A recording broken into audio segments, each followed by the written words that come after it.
E o Filho de Deus, Jesus Cristo, o Senhor, disse: Eu sou o caminho, a verdade e a vida. Ninguém vem ao Pai a não ser por mim. Portanto, ide por todo o mundo, ensinando e pregando o Evangelho a cada uma pessoa nas partes mais remotas da terra. Em Contato, o Ministério de Ensino do Dr. Charles Stanley. A seguir em Contato, o nascimento de Jesus, a visão geral. Quando você pensa no Natal, qual é a primeira coisa que vem à sua mente? Pense por um momento. Você pensa em algo que a Bíblia diz sobre Jesus? Ou seu primeiro pensamento é: ai meu Deus, tenho que ir às compras. Para onde eu vou? Como está o trânsito? Bem, quantos itens tem na minha lista de Natal? Quem vai almoçar lá em casa? Quem virá? Ou seja, o que realmente vem à sua mente primeiro? Bem, mesmo quando nos voltamos para as Escrituras, às vezes perdemos as maiores lições de Deus. Mesmo quando você pensa em Natal nas Escrituras, você pensa em Maria e José e o nascimento de Jesus e o fato de ter nascido num estábulo que havia gado por perto. Havia uma estrela e magos, presentes e pastores e você acaba se perdendo. Então, muitas vezes perdemos as maiores lições de Deus quando limitamos nossos pensamentos a palavras específicas e não nos perguntamos o que está atrás de tudo isso, o que realmente está acontecendo quando se trata do Natal. Então, quero que pensemos em termos da visão geral.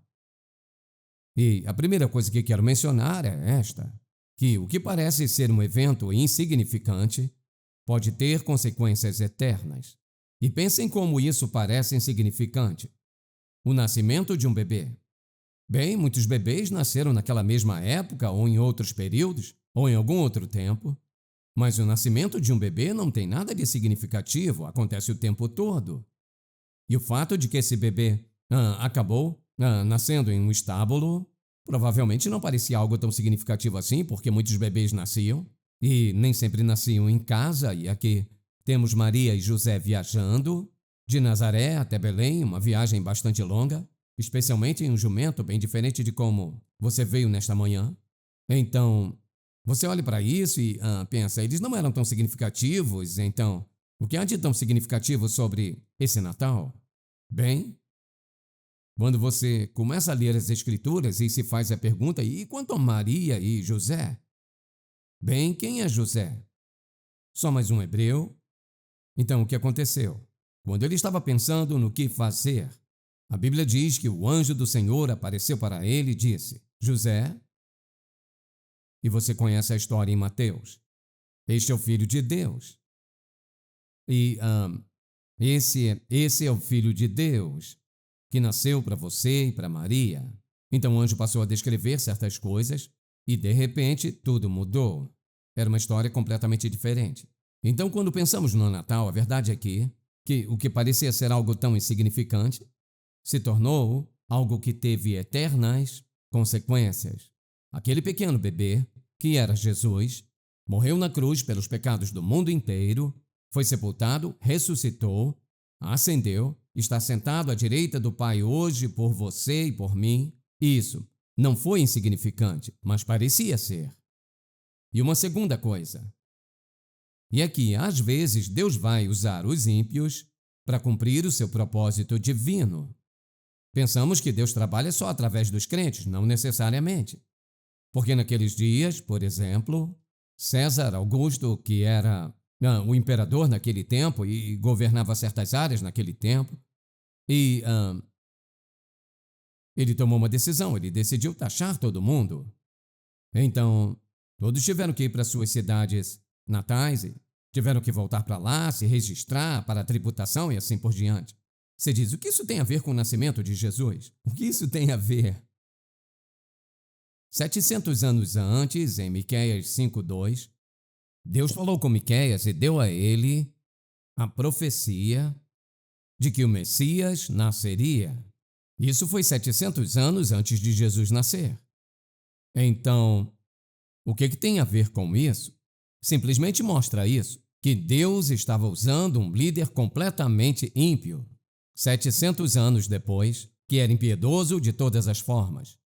E ele decretou uma lei, e não se podia violar a lei. Ele decretou a lei que todos deveriam ser taxados.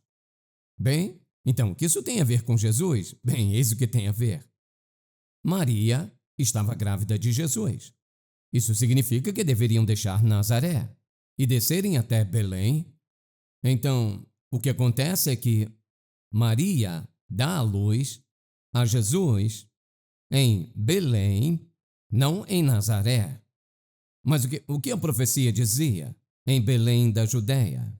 Então, parece que simplesmente aconteceu. O que eu quero que você veja é que Deus usou César Augusto para decretar uma lei que se encaixava no tempo perfeito de Deus, 700 anos atrás, sobre a vinda do Senhor Jesus Cristo. E provavelmente Maria e José não sabiam nada sobre isso na época, ou talvez soubessem, mas certamente não cientes disso. Então, 700 anos antes, Deus diz ao mundo por meio de seu profeta: o Messias está vindo. Pense nisso, por exemplo. Nenhuma mulher teria dito: essa mulher sou eu.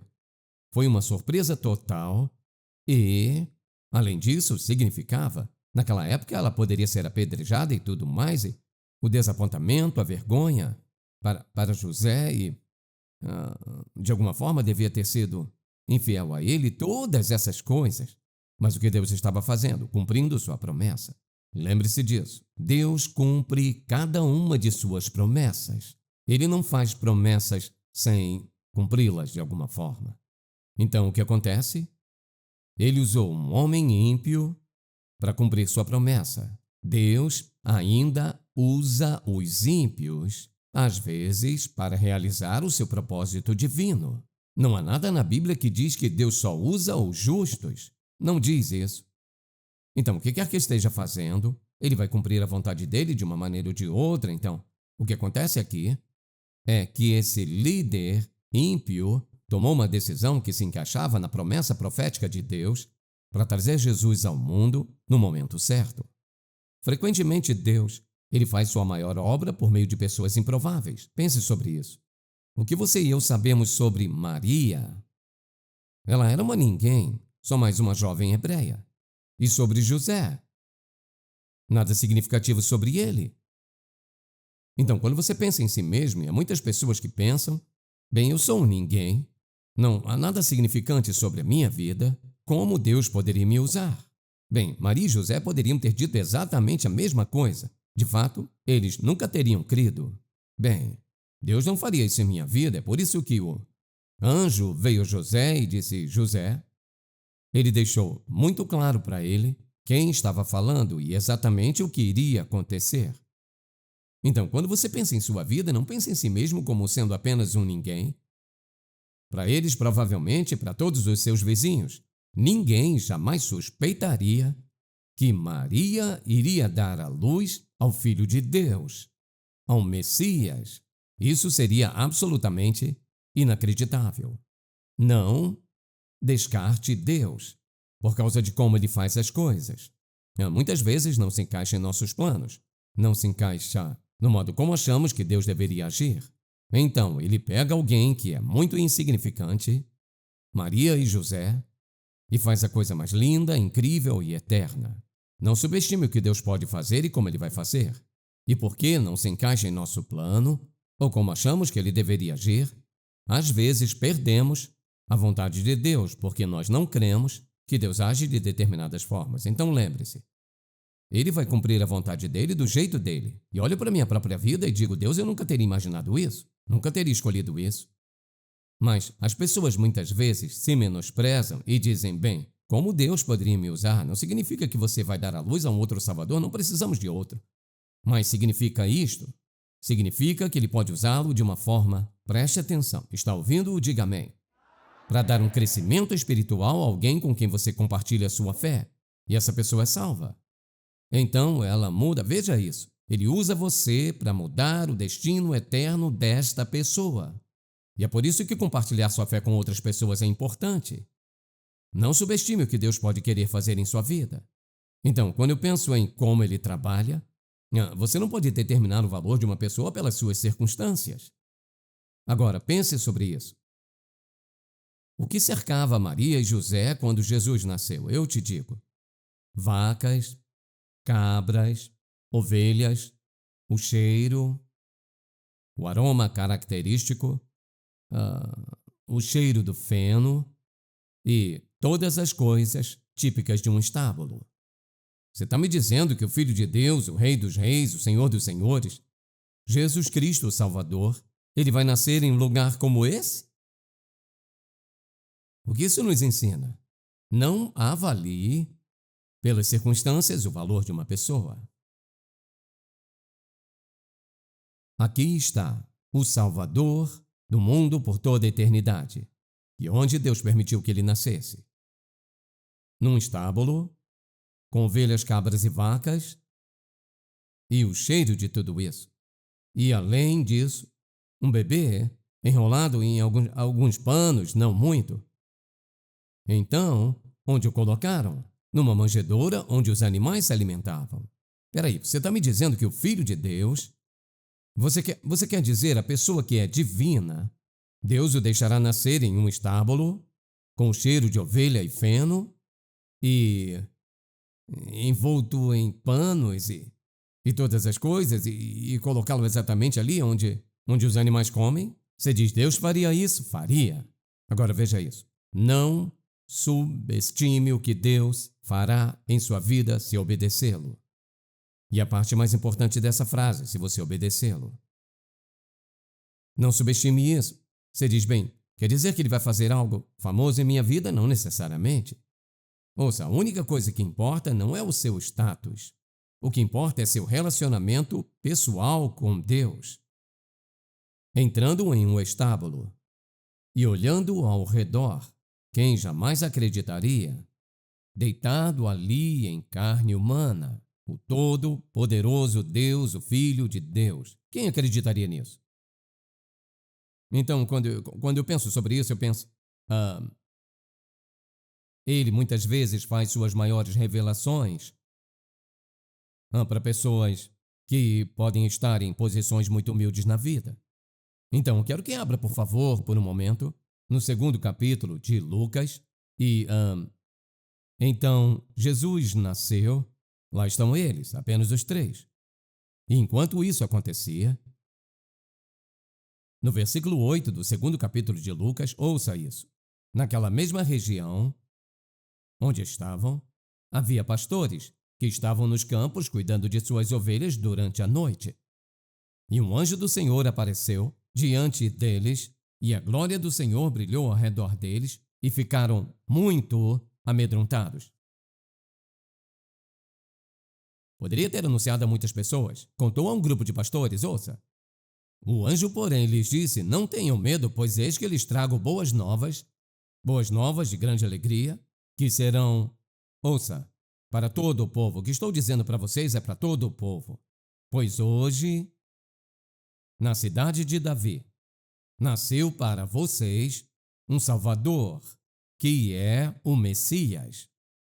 Agora, em nosso português, Cristo Senhor. Messias.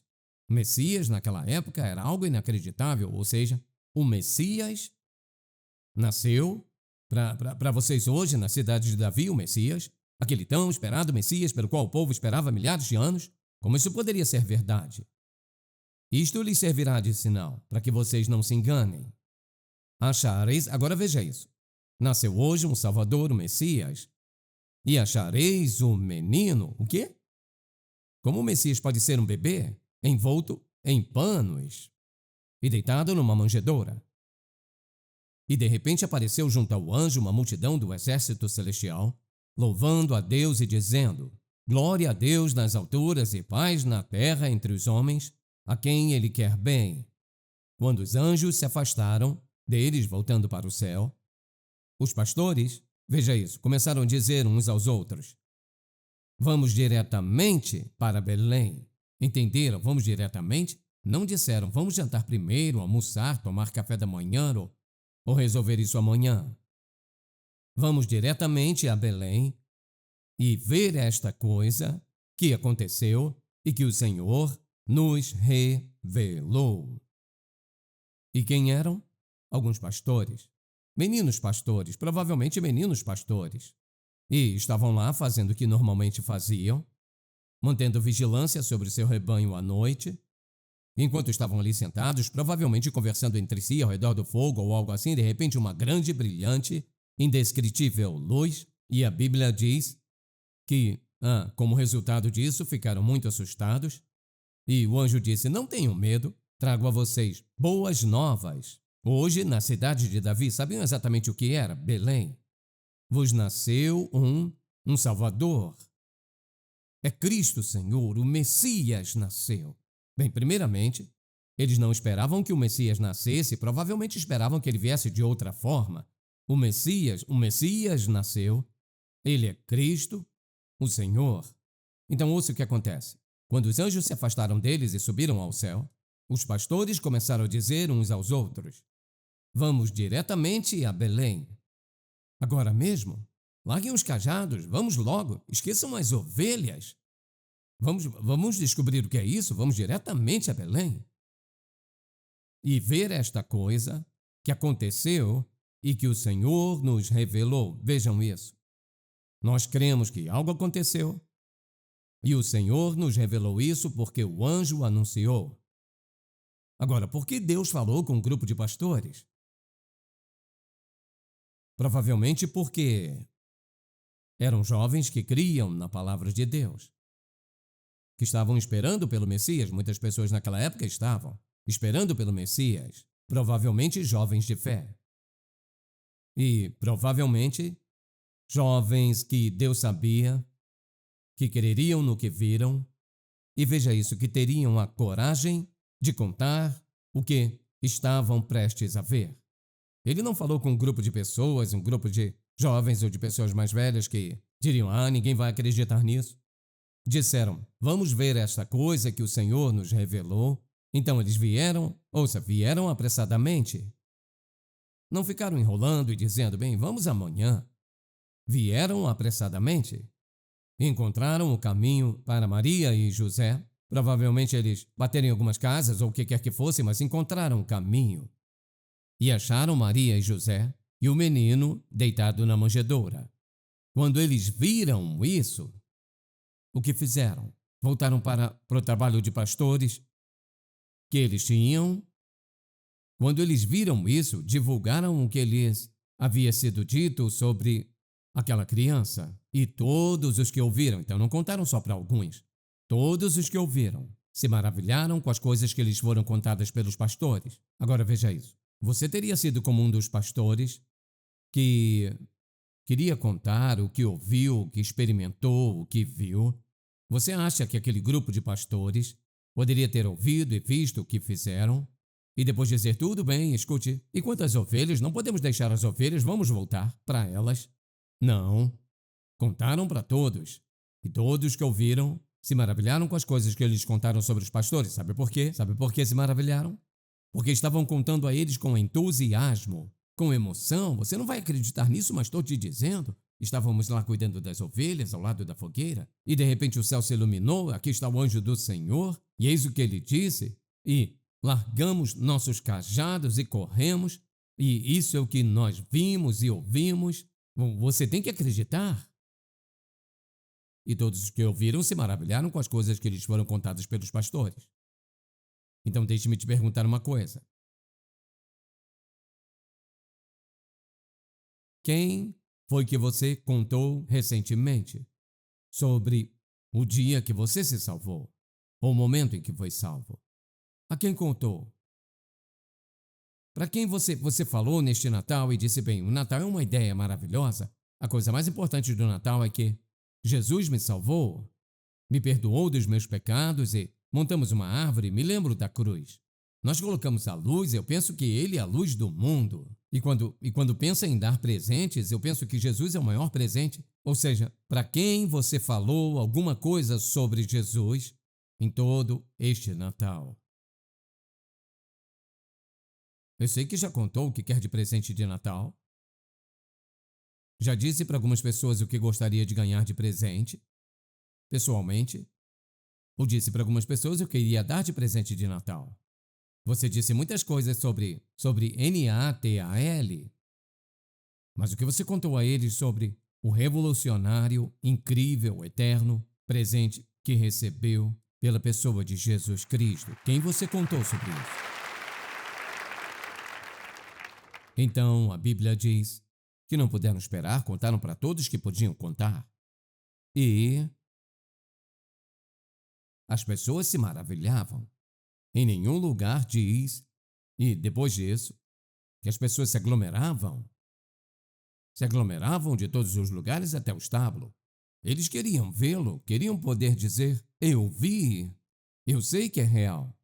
Elas só se maravilharam. Agora veja isso. Você pode estar aqui nessa manhã, ou você pode estar assistindo pela TV, ou você pode estar ouvindo pelo rádio, e já ouviu a verdade do Evangelho de Jesus Cristo, seu nascimento e tudo mais. Então vai fazer uma de duas coisas. Se está aqui, vai fazer o que aquelas pessoas fizeram, simplesmente sair, se maravilhar e esquecer disso. Se está assistindo pela televisão, vai fazer uma de duas coisas. Vai levar a sério seu relacionamento com Deus rapidamente e vai receber o Senhor Jesus Cristo como seu Salvador pessoal. Talvez esse versículo venha em sua mente, porque Deus amou o mundo de tal maneira que deu o seu único Filho, para que todo aquele que nele crê não pereça, mas tenha vida eterna. Talvez tenha ouvido tantas vezes, então. Queira então dizer, Senhor Jesus, eu pequei contra ti, estou te pedindo que me perdoe, eu quero fazer parte da tua vida, eu quero que tu estejas na minha vida, que estou te pedindo para me perdoar, me salvar hoje, eu entrego minha vida a ti agora. Vai ser a coisa mais sábia que poderia fazer. Entende? Quando o assunto de Jesus surge, deve tomar uma decisão. Quando penso no que as pessoas fazem, elas ouvem, elas creem, têm a vida transformada. Ou elas ouvem e desligam e caminham para a eternidade sem Cristo. Ou pode ser sábio bastante para pedir ao Senhor Jesus Cristo que perdoe seus pecados, não importa onde esteja. Já ouvi pessoas sendo salvas em vários lugares. Um homem me contou há pouco tempo, era um médico, estava indo para o seu consultório naquela manhã. Ele disse que ouvindo o rádio se sentiu convicto sobre sua vida e a maneira como estava vivendo. Ele disse, eu parei na beira da estrada, desliguei o motor do meu carro e fui salvo bem ali. E quando eu fui salvo, sabendo que Jesus me perdoou dos meus pecados, eu liguei o motor e fui para o meu consultório. E quando eu cheguei lá, eu tive que contar a alguém o que eu tinha feito. E ele disse, pastor, estou contando isso a você, porque eu quero que você saiba, alguns de nós lá fora está ouvindo e está fazendo uma diferença em nossas vidas. Então a questão é essa. O que você... Não o que faria, mas o que vai fazer agora? Se você não está salvo, esqueça todo esse negócio de decoração de Natal. Se você não está salvo, está perdido. E se deseja ser salvo, pode ser salvo bem agora, onde quer que esteja.